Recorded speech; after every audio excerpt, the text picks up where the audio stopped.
इचलकरंजी महानगरपालिका 2026 उमेदवार कट्टा चर्चा तर होणारच। Media partner SM network, Ichalkaranji news time, Vasundhara news, SM network P4 Marathi. नमस्कार मंडळी, प्रभाग क्रमांक 3 चे शिवशाहू आघाडीचे अधिकृत उमेदवार अविनाश वासुदेव हे आपल्या सोबत जोडले गेलेले आहेत। आपण त्यांना या ठिकाणी विचारूयात, येणारी इचलकरंजी महानगरपालिकेची निवडणूक आपण कोणत्या मुद्द्यावर लढवणार? नमस्ते, मी अविनाश बाजीराव वासुदेव, प्रभाग क्रमांक 3 ब मधून आज अधिकृत उमेदवार आहे शिवशाहू आघाडीचा। आज आपल्या समोर मुद्दे गावात साहेब बरेच आहेत। आम्ही काम करत असताना आज समाजाच्या सर्व घटकापर्यंत पोहोचण्याचं काम केलं आहे। आजपर्यंत गेले 15-20 वर्ष आम्ही आमच्या पक्षाच्या माध्यमातून विविध आंदोलने करून बरेच ठिकाणी तुम्ही बघितलं असेल, कोरोचीचा जो रस्ता आहे त्यासाठी आम्ही आंदोलन केलं आहे। गावात तांब्या अकॅडमीचे बरेच आमच्याकडे प्रॉब्लेम आले, ऍडमिशनचे प्रॉब्लेम, हे सगळं आमच्या संघटनेच्या माध्यमातून आम्ही सोडवण्याचा पुरेपूर प्रयत्न केलेला आहे। प्रत्येक घटकाला न्याय देण्याचा प्रयत्न केला आहे। तिथून पुढे आम्ही आमच्या भागात गणेशनगर भाग असू दे, आमचा शहापूर, बालाजीनगर, या पूर्ण भागात ज्या ज्या लोकांना आवश्यक सोयी आहेत, सुविधा हवेत, त्या पूर्णपणे त्यांना सोडून देण्याचा प्रयत्न करणार। साहेब, आपण आज बघितला असाल, आज उमेदवारी अर्ज भरण्याचा शेवटचा दिवस होता। आज उमेदवारी अर्ज प्रत्येक पक्षाच्या उमेदवारी या ठिकाणी आज दाखल झाले। आज आपल्या प्रभाग क्रमांक 3 मध्ये आपल्या समोर मातब्बर उमेदवार आहेत। या ठिकाणी आपण ही निवडणूक कशा पद्धतीने लढवणार? मातबर उमेदवार साहेब, आज मातबर जनता आहे। उमेदवार मातबर असं आम्ही कोण समजणार नाही, कारण जनतेच्या पुढं काम पाहिजे लोकांना।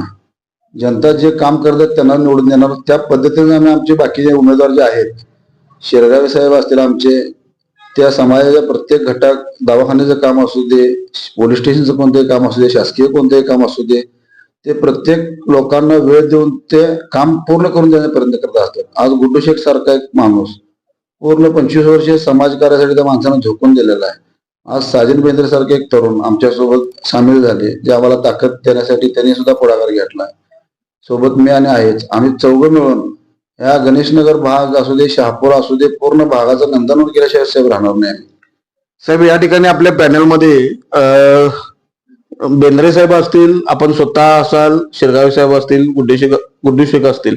आपण या प्रभागामध्ये आम्ही पण सर्वे केला, या निमित्तानं खरोखर एक जनतेच्यातून चांगला प्रतिसाद आपल्यासाठी आहे। आपण एक जनतेला असं कोणतं आश्वासन देऊ शकाल की ते तुम्ही पूर्ण कराल? आम्ही साहेब बघा, गटारी, रस्ते, लाईट वगैरे ह्या सुविधा आहेत, या गरजेच्या सुविधा आहेत, त्या तर आम्ही पूर्णपणे देणार, त्यात मी शंकाच नाही। याच्या व्यतिरिक्त साहेब, जर बाबा एक व्यसनमुक्ती असली तरुणांची, ह्यासाठी आम्ही आवाज उठवणार। मुलांना दर्जेदार शिक्षण मिळावं आमच्या भागातील मुलांना। ओपन स्पेस बरेच आहेत गणेशनगर मध्ये वगैरे, तिथं आम्हाला पूर्णपणे ते सांस्कृतिक हॉल असू दे किंवा वाचनालय असू दे, ओपन स्पेस जिम असू दे, अशा पद्धतीने आम्ही पूर्ण तिथं डेव्हलप करण्याचा प्रयत्न करणार। आपल्या प्रभागामध्ये 14,000 मतदार या ठिकाणी आपल्याला येतात। ह्या मतदारांपर्यंत पोहोचण्यासाठी आपली कशी कॅम्पेन यंत्रणा असेल? साहेब, आम्ही आज समाजामध्ये 20 वर्ष झाले आम्ही चळवळीतून काम करतोय। ह्या चळवळीच्या माध्यमातून आम्ही बऱ्यापैकी पूर्ण इचलकरंजीवर आमचं प्रसिद्ध आहे। त्या पद्धतीनंच या लोकांमध्ये 14,000 पोहोचायला आम्हाला वेळ लागणार नाही। आमच्या नावानं आणि कामानं आम्ही पोचणारच। आपल्या पॅनलमध्ये मी बघत आलोय, एक प्रसिद्ध युवा आपले गायक असतील, साजिद बेंद्रे असतील किंवा गुड्डू शेख आपला किंवा आपले शिरगावे साहेब असतील, यांच्या सर्वांचा आजपर्यंत करत असलेल्या कामाचा आपल्याला आपल्या प्रभागात फायदा होईल काय? नक्की साहेब, 100%च। मी उमेदवार निवडतानाच त्या पद्धतीनं सर्वांचं काम बघून मी निवडलेलं आहे। कोणत्याही प्रकारचं त्यांच्याकडून मी वैयक्तिक काही हे न करता काम जे तळमळीचं कोण प्रत्येक क्षेत्रातलं काम करणारे मंडळी सगळ्यांनी निवडलेले आहेत। या ठिकाणी आपल्या प्रभागामध्ये कामगार असतील जास्त प्रमाणात, दाट लोकवस्तीचा प्रभाग आहे।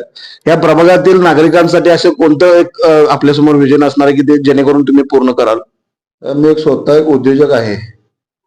या सर्व मजूर वर्गांना आमच्या भागातील आम्ही उद्योगधंदा, घरोघरी रोजगार धंदा देण्याचा प्रयत्न, तरुणांना रोजगारात आणण्याचा प्रयत्न पुरेपूर करणार आहे। आणि माझ्याकडे तसे उद्योग भरपूर प्रमाणात आहेत। मी बरेच उद्योग स्टँड सुद्धा केले आहेत, तुम्ही माहिती घेतलं तर तुम्हाला कळेल। पण साहेब या ठिकाणी आणखीन एक असा प्रश्न विचारावा वाटतो. या ठिकाणी आपल्या इथं आता इथं सध्या तुमच्या समोर ऑफिसच्या इथं आपल्याला आता खण दिसते. या खणीसाठी तुमचं विशेष योगदान असं काय असणार आहे भविष्य काळामध्ये? ही जी कण आहे सर, याला 2 वेळा मागील तत्कालीन आमदारांनी निधी आणला, पण तो खर्च किती केला, काय केलं, आम्हाला डोळ्यासमोर आम्ही बघतोय. पण भविष्यात ही कण कागलच्या धर्तीवर ही कण डेव्हलप केल्याशिवाय साहेब आम्ही राहणार नाही आणि शहापूरकरांना एक पर्यटनाचं केंद्र इथं निर्माण करून देणार. साहेब आपण उमेदवारी भरत असताना आपल्यासोबत आलेला जनसमुदाय असेल, आपल्या 4ही उमेदवारांच्या सोबत आलेला समुदाय असेल, या जनसमुदायामध्ये असलेला उत्साह पाहून खरोखर एक चांगला एक पॉझिटिव्ह विचार या ठिकाणी उपस्थित झाला. आम्हाला सुद्धा तो लक्षात आला. पण जेणेकरून त्या मतदारांना आपण खात्रीशीर असे कोणते 3 मुद्दे असतील की ते तुम्ही प्रामुख्याने करून देणार आहात? आज अवेळ येणारा पाणी पुरवठा असेल, तो पूर्णपणे आम्ही साहेब जेव्हा मागील पाणी पुरवठा सभापती असतील विठ्ठल चोपडे आणि ह्याच परिस्थितीमध्ये 1 दिवस आड पाणी पुरवठा दिलेला आहे गावाला. तो आम्ही 1 दिवस आड आत्ताच्या परिस्थितीला सुद्धा देणारच, पण डेली सुद्धा पाणी देण्याची व्यवस्था आम्ही करणार. शाहू विकास आघाडीचे जे प्रमुख नेते मंडळी आहेत त्यांनी आजपर्यंत इचलकरंजी शहरातील विविध घटकांना न्याय मिळवण्यासाठी खूप मोठ्या प्रमाणात प्रयत्न केले आहेत. त्यासाठी वाचा देखील फोडलेले आहेत. याचा आपल्याला फायदा होईल? नक्कीच साहेब. आज शाहू विकास आघाडीचे आमचे नेते आहेत, हे पूर्ण गावच्या प्रश्नांची जाण असणारे नेते आहेत. आज कारंडे साहेब असतील, चाळके साहेब असतील, बावचकर साहेब असतील, बरेच नेते मंडळी आहेत साहेब, ज्यांना पूर्ण गावाचं ज्ञान आहे. आणि त्यांनी सुद्धा आम्हाला आश्वासन दिलंय की अविनाश तुम्ही निवडून येणारच आहे आणि तुम्ही निवडून आल्यानंतर तुम्हाला जो निधी लागेल शहापूरच्या तुमच्या प्रभागासाठी, तिथं आम्ही कुठेही कमी पडणार नाही. त्यामुळे आम्ही 100% त्या आमच्या नेते मंडळीचा फायदा होणार आम्हाला. साहेब आज इचलकरंजी शहरामध्ये कोल्हापूर जिल्ह्याचे लोकप्रिय आमदार बंटी पाटील साहेब आज इचलकरंजीमध्ये येऊन गेले. आज त्यांनी चांगल्या या ठिकाणी आम्हाला पत्रकारांना देखील चांगली ग्वाही या ठिकाणी तुमच्या माध्यमातून तुमच्या पॅनेलच्या माध्यमातून दिलेली आहे. पाण्याचा प्रश्न जो मूलभूत प्रश्न जो इचलकरंजीला सतत भेडसावत आलाय तो पाण्याचा प्रश्न. त्या पाण्याच्या प्रश्नासाठी त्यांनी कोणत्याही परिस्थितीमध्ये इचलकरंजी शहराला पाणी देणार यासाठी तुमची विशेष काय त्यासाठी पाठपुरावा असेल? आज साहेब आम्ही भागातून जर 4ही नगरसेवक निवडून गेलो तर प्रशासनाला आम्ही आमच्या भागाला नाही पूर्ण इचलकरंजीला पाणी हे द्यायला भागच पाडणार. आणि बंटी पाटील साहेबांचा शब्द तुम्हाला माहित आहे, त्यांनी एकदा शब्द दिला की दिला. या निमित्तानं आपल्या प्रभाग क्रमांक 3 मधील जनतेला आपल्या 4ही उमेदवाराच्या माध्यमातून काय खात्री द्याल, काय ग्वाही द्याल? आज आपल्या इचलकरंजीमध्ये गटारे असू दे, गणेशनगर परिसरात बघतोय मी दाटीवाटीचा परिसर आहे, त्या परिसरात गटारे असू दे किंवा स्वच्छता असू दे, या मूलभूत सुविधांची कमतरता भरपूर प्रमाणात असताना त्या साहेब पूर्णपणे आम्ही सोडण्याचा प्रयत्न करणार आहे. आमच्या भागात तर आम्ही बऱ्यापैकी कामं आता नगरसेवक नसताना केलेले आहेत साहेब, ती इथून पुढे तर आम्ही करणारच. पण आज प्रामुख्याने गणेशनगर भागात खूप प्रमाणात मोठ्या प्रमाणात कामं आम्ही करून घेणार. आपण या ठिकाणी नागरिकांना काय आवाहन कराल? नागरिकांना आवाहन करतो की आम्ही सर्वसामान्य कुटुंबातील आज 4 उमेदवार उभे केले आहेत तुमच्या समोर. आज आमच्या विरुद्ध मोठी धनशक्ती आहे आणि जनतेने जनशक्ती म्हणून आम्हाला पाठिंबा द्यावा आणि आम्हाला महापालिकेत तुमचा आवाज उठवण्यासाठी ताकदीनं पाठवावं हेच आवाहन करतो. या ठिकाणी आपण बघितलं असाल शिवशाहू विकास आघाडीचे प्रभाग क्रमांक 3 चे अधिकृत उमेदवार अविनाश वासुदेव हे आपल्यासोबत जोडले होते. प्रामुख्यानं या ठिकाणी सामान्य कुटुंबातील व्यक्ती, सामान्य कुटुंबाचा आवाज हा इचलकरंजी महानगरपालिकेच्या सभागृहात गाजला पाहिजे असेल इथली स्थानिक नागरिक, स्थानिक जनता म्हणते.